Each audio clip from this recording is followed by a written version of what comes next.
You ever get one of those letters in the mail that makes your stomach drop before you even open it? Like the return address says, Bank of Northeast America. And suddenly you remember every time you used your debit card for something questionable. Tacos at 2 a.m., that time you subscribed to 3 streaming services to watch one documentary, the $17 delivery fee you justified because it was raining and life is hard? Yeah. That kind of letter. So when I pulled the envelope from my mailbox and saw the bold red, "Urgent, action required," on the front, I already knew it wasn't a love note. But I opened it anyway, because I'm brave. Or dumb. Maybe both. Inside? A credit card statement. Except here's the twist. I didn't open a credit card.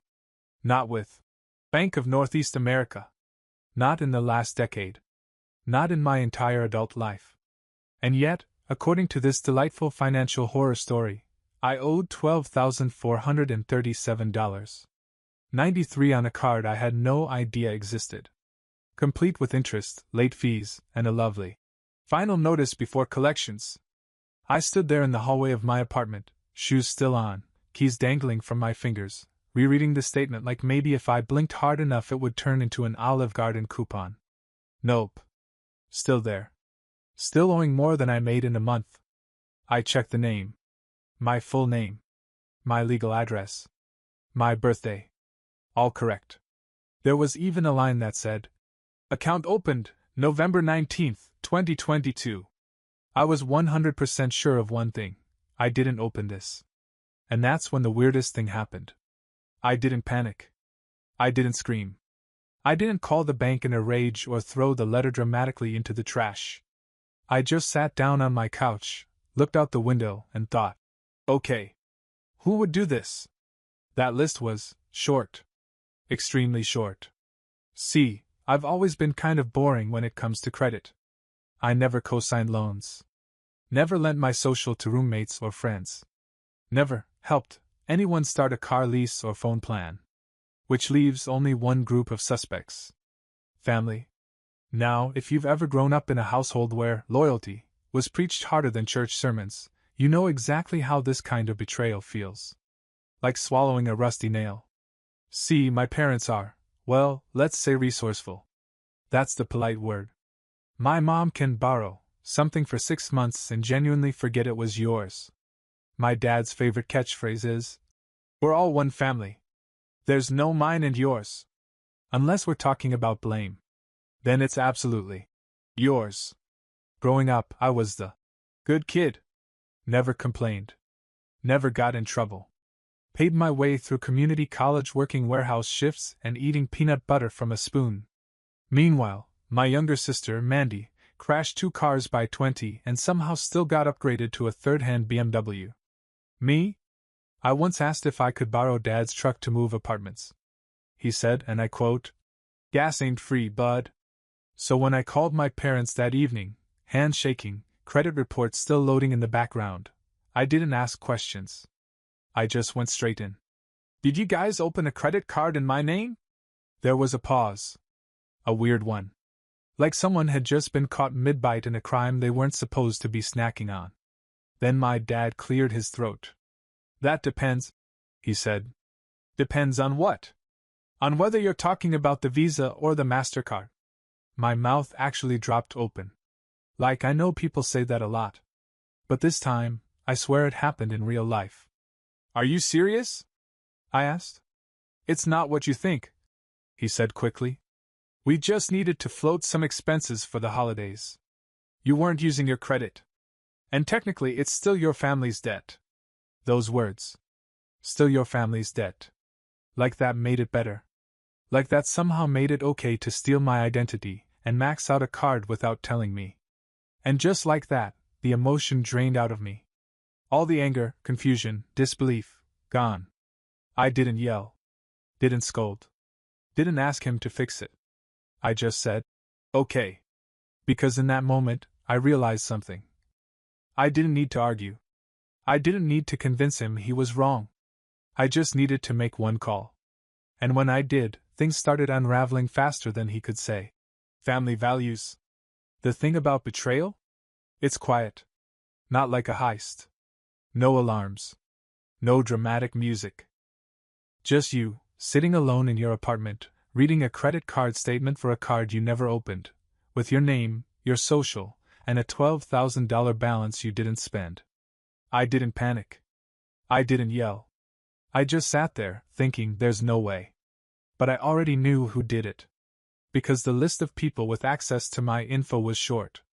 Very short. 2 people, actually. Mom and Dad. Growing up, we weren't poor. We were budget flexible. As in, no, we're not eating out.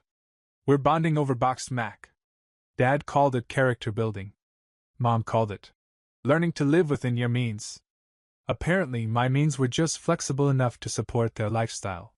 Still, a tiny part of me hoped it was some dumb mistake. Like Dad checked the wrong box. Maybe the bank got addresses mixed up. Something, anything, other than what it looked like. So I called. He answered on the 3rd ring. Hey, what's up?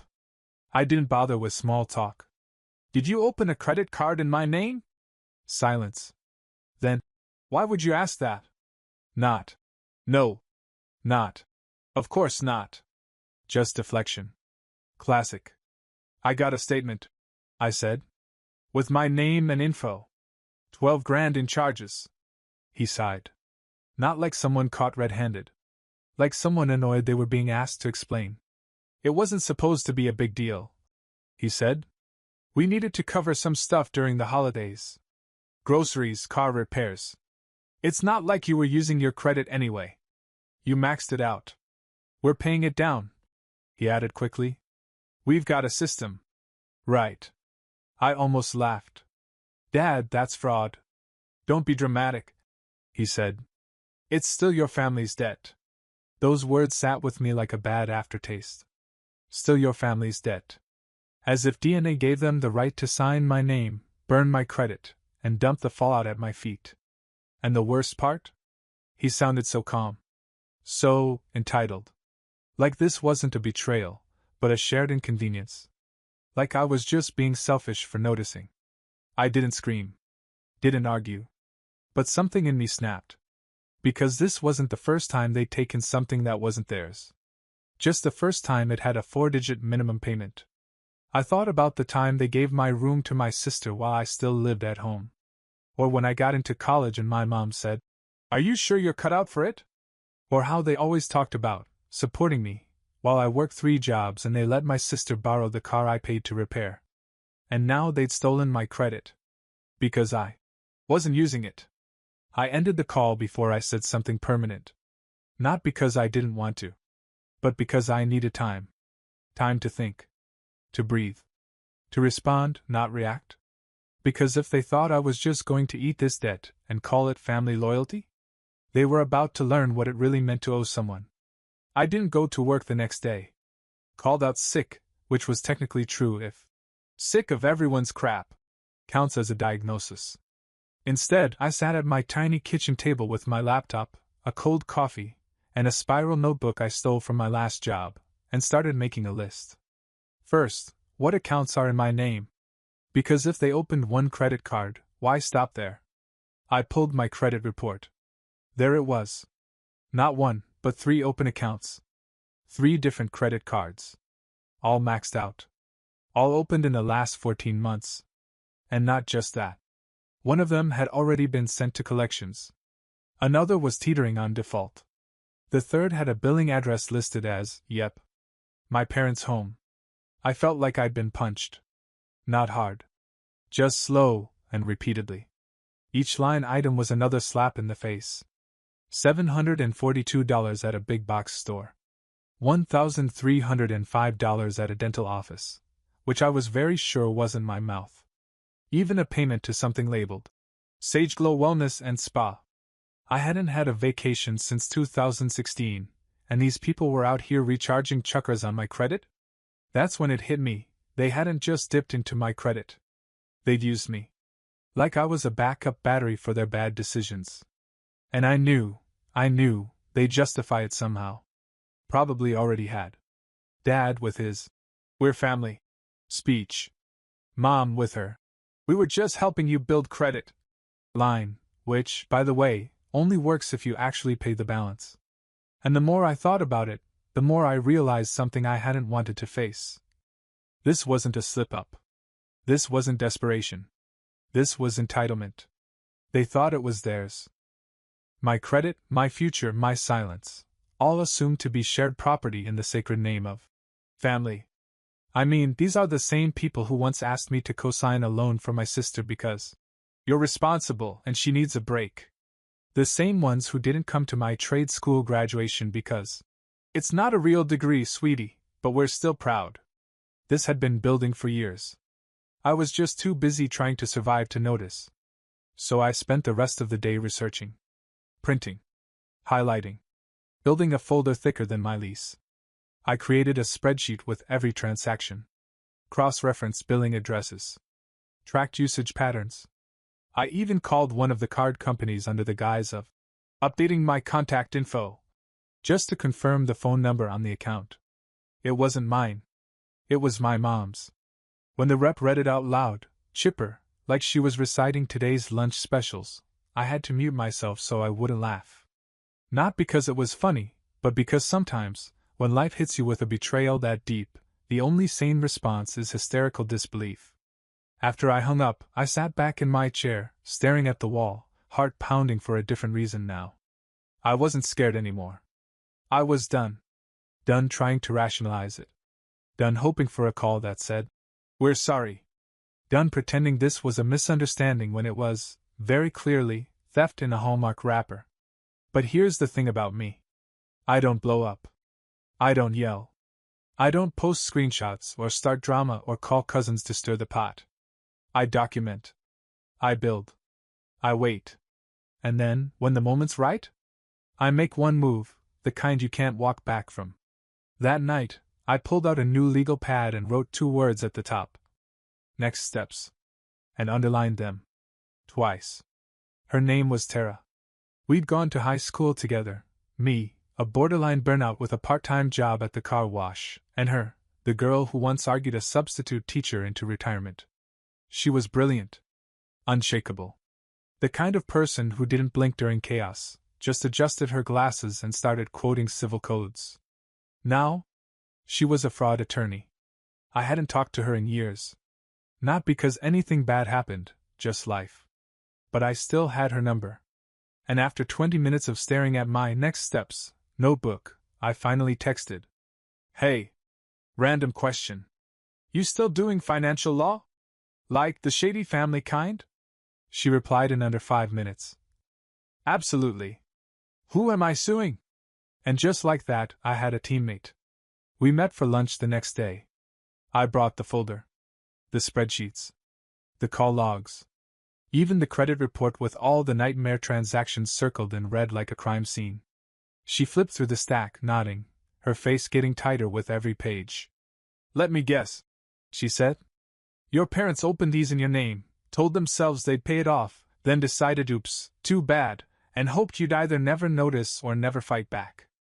"Pretty much," I said. "Classic," she muttered. "You'd be surprised how many times I've seen this exact setup. They always think family means immunity." I let out a breath I didn't know I'd been holding. "So, what can I do?" She gave me a look that made me feel both vindicated and slightly afraid for my parents' future. "Oh, honey," she said. "Plenty."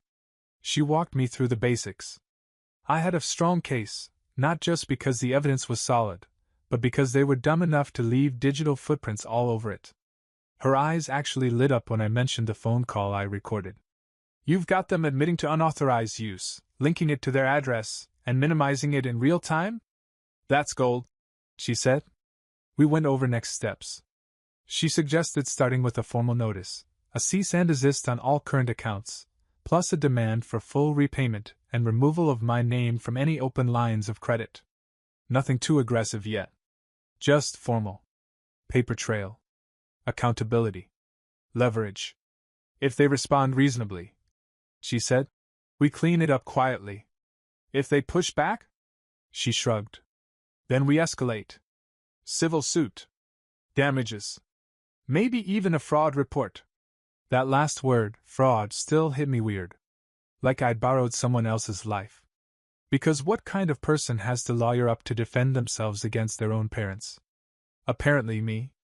When I got home, I reread the email draft Tara sent me. Short. Cold. Legally perfect. It laid everything out in clear terms, with dates, amounts, and an expiration for their response. It ended with a line that felt like a punch. Failure to resolve this within 14 business days will result in formal legal action. I stared at that sentence for a long time. It didn't feel like revenge. It felt like relief. For the first time in weeks, I wasn't swimming in confusion. I wasn't wondering what I'd done wrong, or whether I was overreacting. I had facts.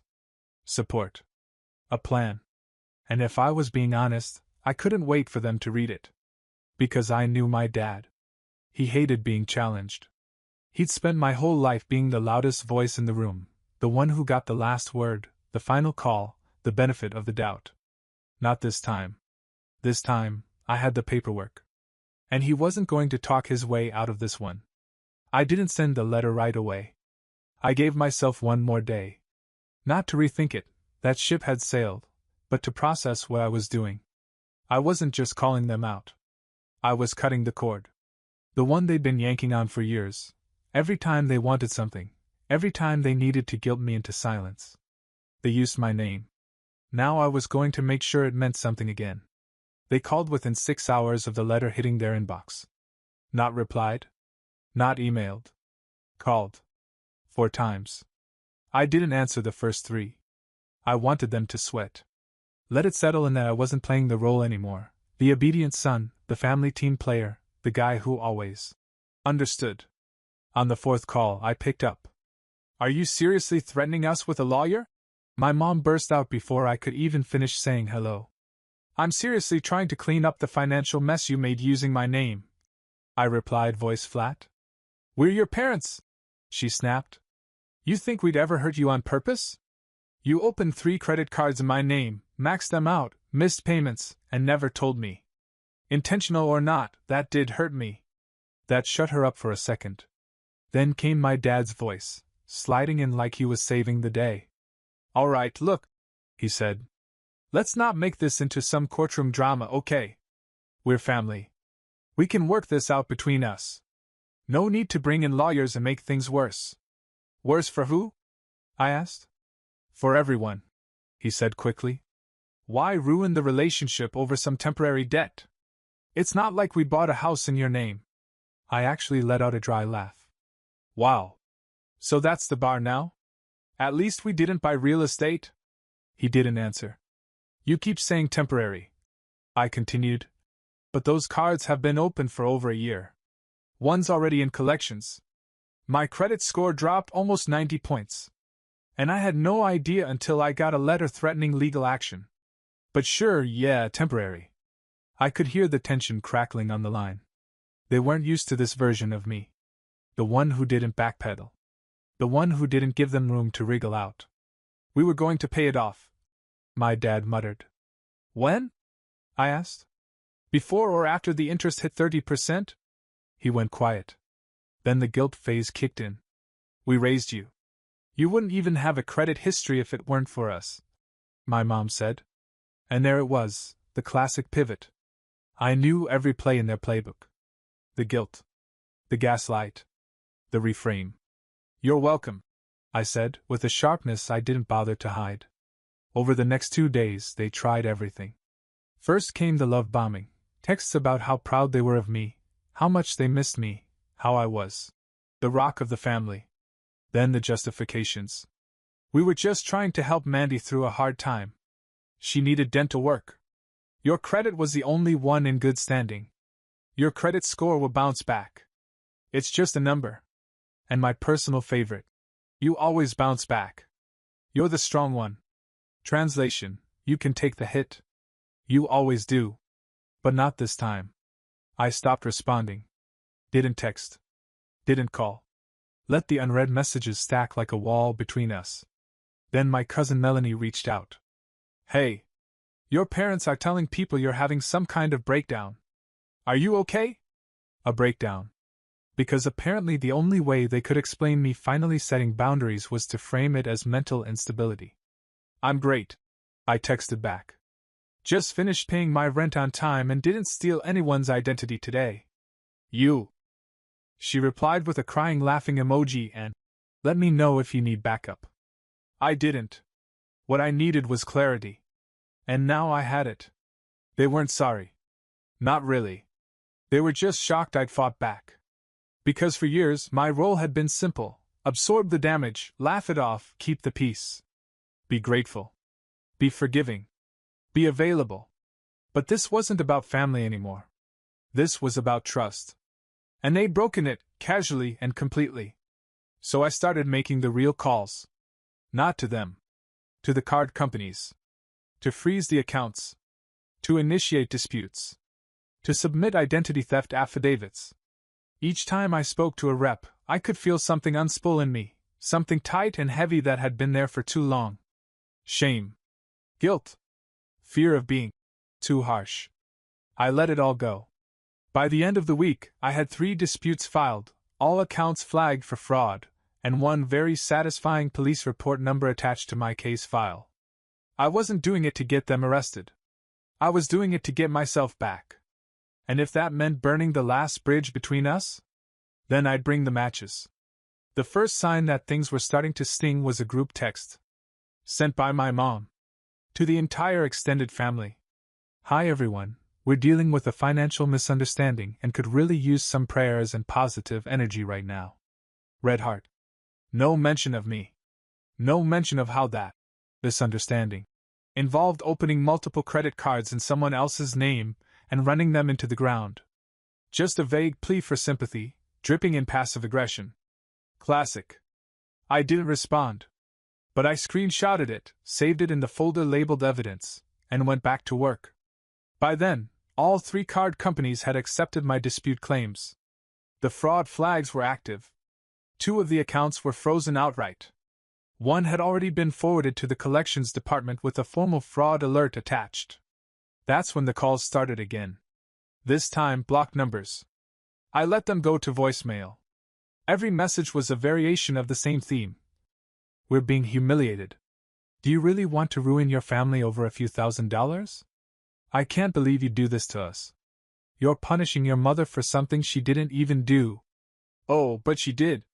One of the cards was opened with her phone number and email. She clicked submit. She authorized purchases. She just didn't think I'd ever find out, or worse, that I'd do anything about it if I did. Dad eventually tried a different tactic. He called from his work number. Left a message so calm it was almost impressive. Hey. Just wanted to talk man to man. We might have messed up, sure. But don't you think this is all a bit extreme? Freezing accounts? Filing police reports? We're family. There it was again. That word. Family. Used like a shield, a distraction, a catch-all excuse for crossing lines. I didn't call him back. Not because I didn't have anything to say, I did. I had paragraphs.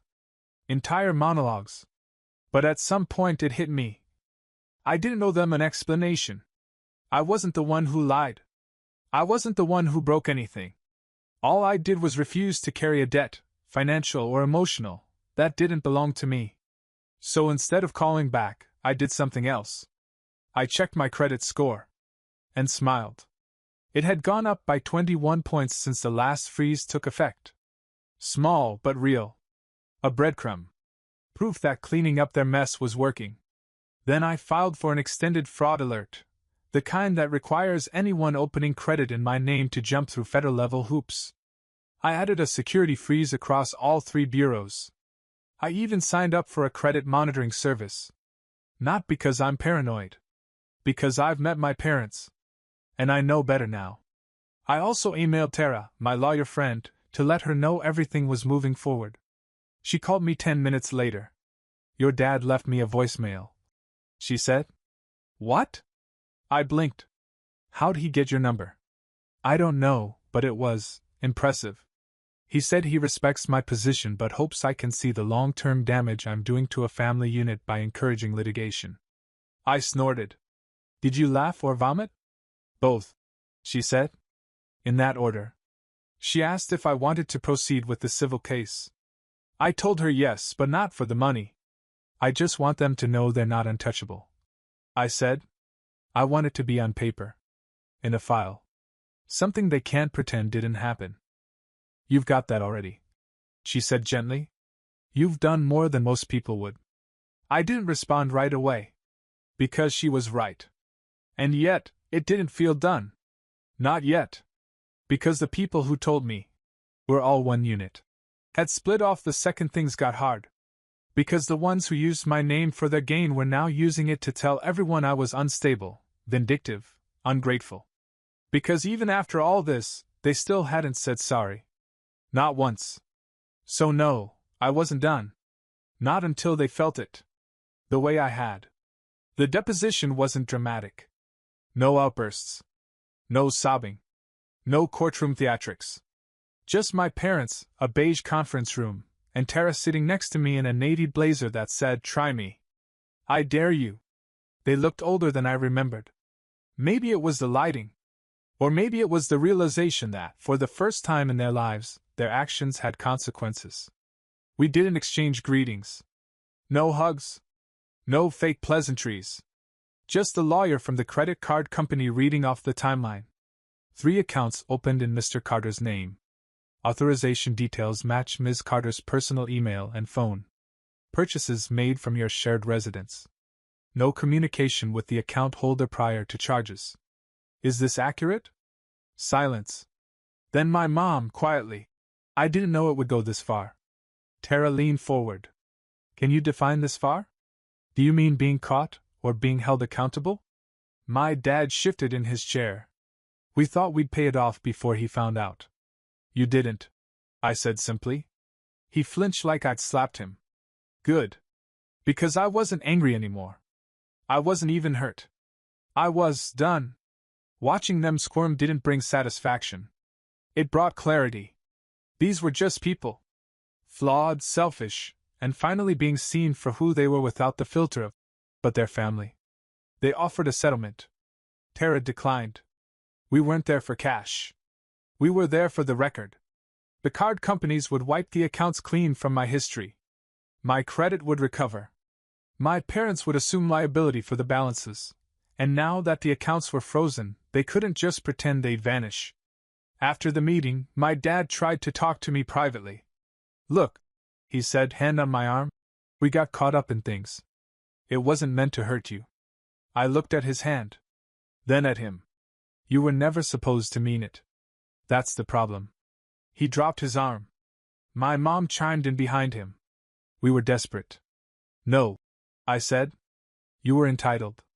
There's a difference. She opened her mouth again, but I shook my head. Save it. You had every opportunity to fix this before it ever landed here. You chose silence. And I'm choosing distance. They didn't follow me out of the room. Maybe they finally understood that I meant it. Maybe they just knew begging wasn't going to work this time. Tara and I walked out in silence. When we reached the parking lot, she handed me a sealed folder. Official confirmation, she said. Fraud claims accepted. Credit restored. Case closed. I took it. It felt heavier than it looked. Thanks, I said. You gonna be okay? She asked. Eventually. I nodded. I think this was the part one needed the most. Not the fix. The fact that someone else finally looked at it and said, yeah, this is messed up. She smiled. It was messed up. And now, it's documented. That night I sat at my kitchen table, the same place where this mess had started, and reread the letters from the banks. The settlement agreements. The confirmations. And for the first time in a long time, I didn't feel like I was drowning in someone else's mistakes. I felt clean. Not healed. Not yet. But no longer guilty for picking myself over their chaos. And in that quiet, I realized something. They hadn't just messed up my credit. They tried to make me responsible for the cost of their choices, like they had my whole life. Only this time, the debt was real. And I'd finally stopped paying it. It's been 9 months. My credit score is almost back to where it was. The fraud alerts are still active, and I keep a locked folder of every piece of documentation, just in case. I've moved apartments. Switched banks. Got a new number. Everything that was once shared is now mine again. No more, it's all in the family. Just me, my boundaries, and a list of people who don't get to guilt trip their way back into my life. I haven't spoken to my parents since the deposition. They tried, of course. Sent a Christmas card signed only. Hope you're doing well. Called once on my birthday. I declined it. No voicemail. Part of me still half expects them to show up at my door, holding a casserole and a half apology. But the bigger part of me? Doesn't care. Not out of bitterness. Not even anger. Just peace. Because I didn't scream. I didn't blow up their lives. I didn't go scorched earth or post screenshots or stage a public takedown. I made one call. And then another. And another. And eventually, the people who thought they'd never be held accountable found out what it's like to be listed under someone else's name, and not be in control of it. Funny how that works. Now, I don't even flinch when the mail arrives. I open letters without dread. I check my accounts without holding my breath. And when someone says, "You're really protective of your info," I just smile and say, "Yeah. I learned the hard way." Some people inherit land. Or heirlooms. Or childhood scrapbooks full of family memories. I inherited debt, lies, and the burden of silence. But I gave it back. In full. With interest.